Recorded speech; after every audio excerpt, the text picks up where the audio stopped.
અને 250 પોણી 300 ખોરડાનો મઠ છે. રાઠોડની શક્તિનો મેલડીનો કુંવર ભાઈ બધા દીકરાને ખોળીએ મારી શાંતિ આપજે. હરાળ અવતાર છે એટલા બધા રાઠોડો બેઠા એટલે ઊંચો હાથ કરો. હા હાલો રાઠોડો કરી લ્યો મત. ઝાપાવાળી મેલડીનો માંડવો મત કરી લ્યો તમે કુંવરભાઈ.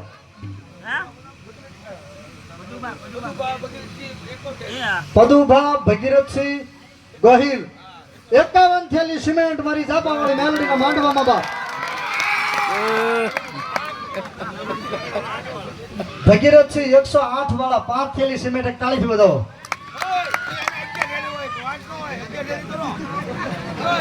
ગિરધરભાઈ ઓધાભાઈ કલાડિયા વલાણિયા 500 રૂપિયા આપીને માતાજી વધારે. કોની ભગીરથસિંહ 108 ની ભાઈ હું નથી કેતો.